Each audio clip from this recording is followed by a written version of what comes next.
श्री गुरुदेव दत्त. श्री स्वामी समर्थ. मित्रांनो, मध हवा असेल तर मद्याच्या पोळ्याला लाथ मारू नका. टीका असो, निंदा असो वा तक्रार, बऱ्याच लोकांना ते आवडत नाही.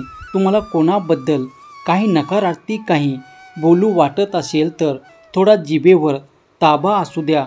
वाटल्यास जीभ चावून धरा.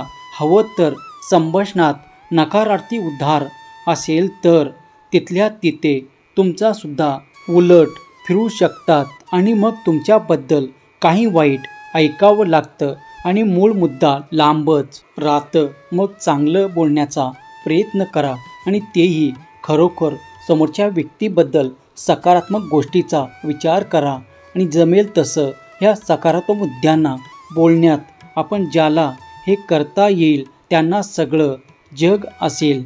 ज्यांना जमणार नाही तो एकटाच चालेल. दुसऱ्याला उपयोगी असणाऱ्या गोष्टी त्यांना दिल्या की त्यांचा तुमच्यावरील रस वाढतो. जॉब इंटरव्ह्यू असू द्या किंवा लग्नाचा, आपण आपल्या चांगल्या गोष्टी सांगतो. यासाठी हे केलं की सगळीकडेच तुमचं स्वागत होईल. त्यामुळे तुम्ही काय करायचं, समोरचा काय बोलतोय ते आवडीने ऐका आणि तुम्ही आवडीने ऐकत आहात हे त्यांना समजू द्या. त्यासाठी भाषणात असे प्रश्न विचारा जेणेकरून त्यांना देखील विषय पुढे नेण्यात मजा येईल. कमी बोलक्या लोकांना हे थोडं अवघड जाईल कदाचित, पण तुम्ही ट्राय करायला हरकत नाही. माझ्या बाबतीत तर हे शुअर चालतंच. फर्स्ट इम्प्रेशन पाडण्याचा सगळ्यात सोपा मार्ग, तुम्हाला फक्त एक छोटासा काम करायचं आहे. स्मितहास्य, बस काम झालंच म्हणून समजा. आपण हे वाटतं तितकं सोपं नाही, कारण खोटं स्माईल करत असाल तर बघण्याला सुद्धा ते कळून येईल तुम्ही खरोखर खुश आहात. तर ही गोष्ट इतकी अवघड जाणार नाही. लोकांचं नाव तुम्हाला लक्षात राहिलं पाहिजेत. तुम्ही विश्वास ठेवा, अगर नका ठेवू. कोणालाही स्वतःचं नाव सर्वात जास्त प्रिय असतं, मग ते तुम्ही कुठल्याही भाषेत घ्या. तुम्हाला त्रास करून घ्यायचं असेल तर समोरचं काय बोलतोय ते फक्त लक्षपूर्वक ऐका. चांगला संवाद होण्यासाठी तुम्ही त्या अमुक वाक्य बोललंच पाहिजे असं काही नाही. आणि बोलण्यापेक्षा नक्की सोपं आहे की संभाषण तुम्ही जे काही ऐकलं त्या मुद्द्यांना समोरच्या व्यक्तीला अवघड आणणाऱ्या विषयाकडे घेऊन जा. त्यांना आवडतात त्या विषयाचा आसपास संभाषण असेल तर ऐकणारा निर्धास्त राहतो. अविचारामध्ये स्वतःविषयी बदलण्याचा प्रयत्न करू नका. त्याच्या आवडी बाहेरील विषयाबद्दल ते कदाचित नीट बोलू शकणार नाही आणि हे संभाषण मग त्यांना तितकं सुखकर वाटणार नाही. लोकांना तुम्ही पटकन कसे लागतात. समोरच्या सोबत अस्सल बॉन्डिंग बनवायचं असेल तर त्यांना तुमच्या बोलण्यातून समजून द्या की ते तुमच्यासाठी खूप महत्त्वाचे आहे. तुमच्या विचारांना सहमती कशी मिळवता येईल. तुम्ही युक्तिवाद जिंकू शकत नाही. कुठल्याही वादातून तुम्हाला काही मिळवायचे असेल तर मुळात वाद करून टाका. तुम्हाला वादावाद होण्याची चिन्हे दिसू लागली की हळूच तेथून निसटण्याचा प्रयत्न करा. तुम्ही हे गोष्ट करा. दुश्मन बनण्याचा मस्त उपाय ते टाळतात कसा येईल. दुसऱ्याचा राग अंगावर घेण्याचा सगळ्यात सोपा रस्ता म्हणजे त्याला बोलणं की तू चुकीचा आहेस. आप बैल मुझे मार अशा टाईपचा. आणि काही मूर्ख असे असतात की ते मुद्दामहून करतात. त्याऐवजी तुम्ही बोलू शकता की मला ते असं काही कधीच वाटलं नाही. चुकी केली आहे तर ते कबूल करा. चुका लपवायला गेला तर तुम्ही समोरच्याला उद्धट वाटू लागता. त्यामुळे समोरच्याच्या मनातून तुमच्याबद्दल नकारार्थी विचार येतात. चुका नैसर्गिक आहे. चुकतो तोच माणूस, पण चुका स्वीकारायला पाहिजे. काही बिनडोक माणूस स्वतःच्या चुका स्वीकारत नाही आणि म्हणून त्यांना आणि त्यांच्यासोबत त्यांना आयुष्यभर पश्चाताप करण्याची वेळ येते. मधाचा एक थेंब. बऱ्याचदा आपल्याला अशा परिस्थितीत तोंड द्यावे लागतं ज्यात आपल्याला कोणीच तरी तक्रार करणे भाग असतो. बोलणं अगदी सोपं करण्यासाठी अशा वेळी तुम्ही संभाषणाची सुरुवात एखाद्या चांगल्या मुद्द्याने करा. उदाहरणार्थ, तुम्ही जेवणासाठी हॉटेलमध्ये गेला आहात का? तिथली सर्व्हिस तुम्हाला आवडली नाही?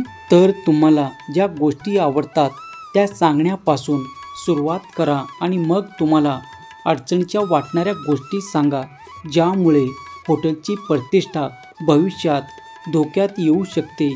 असेही होऊ शकते की तुमच्या खऱ्याखुऱ्या प्रतिक्रियामुळे तुम्हाला हॉटेलचे मालक डिस्काउंट दिले असतील.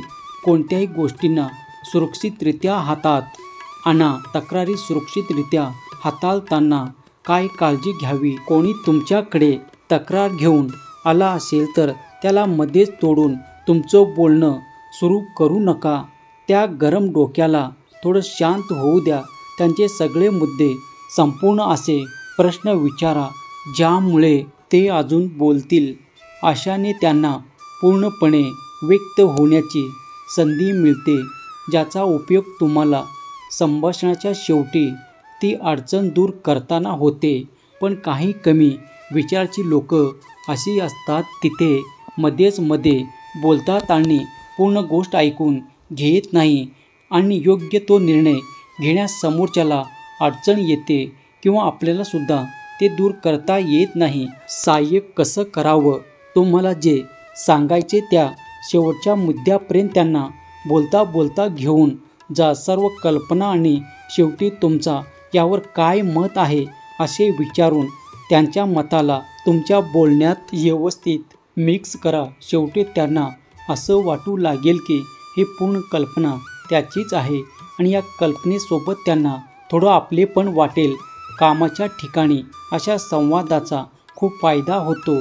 पण काही कमी बुद्धीचे लोक असे असतात की त्यांना संवाद साधायचा कसा हेच कळत नाही आणि नंतर ते हात चोळत बसतात आणि नंतर पश्चाताप करत बसतात. एक जादुई नुसका जो काम करतो. समोरची व्यक्ती कशा प्रकारच्या वातावरणातून आली आहे हे माहीत नसेल तर त्याबद्दल थोडी माहिती मिळवण्याचा प्रयत्न करा. स्वतःला त्याच्या जागी बसवून विचार करा. ह्या व्यक्तीला परिस्थितीत कसं वाटेल याचा विचार करा. असे केल्यामुळे तुम्हाला त्यांच्याबद्दलच्या कदाचित लक्षात न आलेल्या गोष्टी कळतील आणि कदाचित त्याचा उपयोगी तुम्हाला संभाषण पुढे नेण्यासाठी होईल. सगळ्यांना काय हवं आहे? शक्यता नाकारता येत नाही की तुम्ही पूर्णपणे विरोध करत असा मुद्दा तुमच्या पुढे कोणीतरी कधीतरी घेऊन येईलच. अशा वेळी त्याच्या मताला विरोध असला तरी निदान त्याच्या विचारांना आणि त्याच्या भावनेला समर्थन द्या. तुमची मागणी योग्य आहे की अयोग्य हा मुद्दा पुढचा. तुम्ही ते कळकळीने केले तर ते पूर्ण होण्याची शक्यता जास्त. तुमचं वाक्य अशा साच्यात बसवा की ऐकणाऱ्याला तुमची मागणी चूक किंवा बरोबरच्या गणिताच्या पलीकडे जाऊन पूर्ण करू वाटेल. मित्रांनो, ऑर्डर सोडल्या तर तो कोणालाच आवडत नाही. मग ते जवळचे असो की दूरचा, घरचा असो की बाहेरचा. एखाद्याची सूचना देताना मोठ्याने वरडण्याऐवजी आलेली अडचणबद्दल प्रश्न विचारा आणि पुढील संवाद त्यांना अडचणीवर काय उपाय निघू शकतो ह्या मुद्द्यापर्यंत घेऊन जा.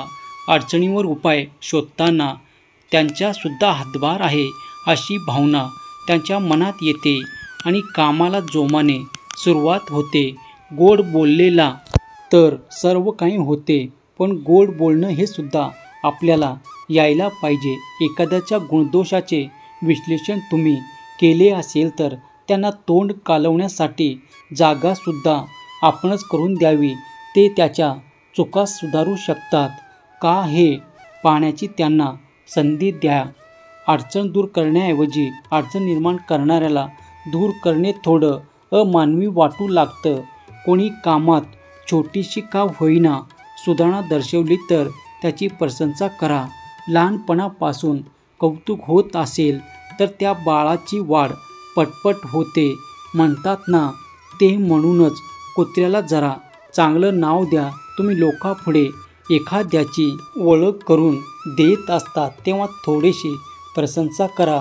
असे शब्द वापरा की ज्यामुळे त्यांना तुमच्या त्या शब्दाचा खरं करण्याची इच्छा असेल आणि कमीत कमी ते शब्द खोटे वाटणार नाही त्याची काळजी घ्या. लोकांपुढे त्याच्याबद्दल वाईट बोलला तर ते तसेच वागणार. त्यामुळे कुत्र्यांनासुद्धा थोडासा भाव द्यावा लागतो. या छोट्या छोट्या गोष्टी तुम्ही दैनंदिन आयुष्यात जर फॉलो केल्या तर तुमच्या आयुष्यात खूप आनंददायी होईल आणि लोकांकडून त्रास तुम्हाला कमी होईल. आजचा व्हिडिओ जर तुम्हाला आवडला असेल तर व्हिडिओला लाईक करून चॅनलला सबस्क्राईब करा आणि कमेंट बॉक्समध्ये लव यू जिंदगी असे टाईप करा. हा संदेश तुम्ही शेवटपर्यंत ऐकलात म्हणून तुमचे मनापासून धन्यवाद.